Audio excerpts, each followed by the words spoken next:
ভিন্ন জগতের ভিতরে আরেকটা ভিন্ন জগৎ, সেটা হলো একটা প্রাকৃতিক ঝর্ণা। একটা হলো প্রাকৃতিক ঝর্ণা, আরেকটা হলো কৃত্রিম ঝর্ণা। এটা হলো কৃত্রিম ঝর্ণা, কিন্তু কৃত্রিম ঝর্ণা হইলেও এটা কিন্তু বোঝা বড় দায় যে এটা প্রাকৃতিক ঝর্ণার সেম কাছাকাছি। তারপর ওইটা মানুষের বানানো। দেখেন শব্দের যে পানির যে ঝর্ণার যে স্রোত বা পানির ঝর্ণার যে আওয়াজ আমরা যে পাহাড়ে দেখি, যে একদম ন্যাচারাল, ঠিক ঠিক সেম আপনার এখানে দেখবেন যে ন্যাচারাল। তাছাড়া আরেকটা জিনিস এখানে দর্শনীয়, সেটা হলো এই যে দেখেন এখানে কত সুন্দর প্রাকৃতিক মাছ। এগুলো দেখেন কত সুন্দর সুন্দর মাছগুলো দেখা যাচ্ছে, কত বড় বড়।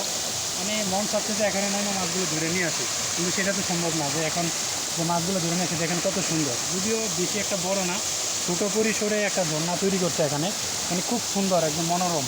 মানে যদি আপনি ফ্যামিলি নিয়ে আসেন ঘোরার জন্য, এটা হলো ভিন্ন জগৎ, রংপুর ভিন্ন জগতে। দেখেন একদম খুব সুন্দর মাছগুলো, দেখেন একদম তরতাজা মাছগুলো। দেখেন মন চাবে যে আপনি হাত দিয়ে স্পর্শ করেন। দেখেন কত সুন্দর মাছগুলো, কত সুন্দর অনেকগুলো মাছ। এই দেখেন ওইদিকে ঝর্ণার পানির স্রোতের সাথে মাছগুলো কীভাবে পাকা নেড়ে নেড়ে আমাদের দেখাচ্ছে, টাটা দিয়ে যাচ্ছে যে আমরা আছি এখানে, আমাদের দেখে যান। দেখেন কত সুন্দর। ঠিক আছে, ধন্যবাদ।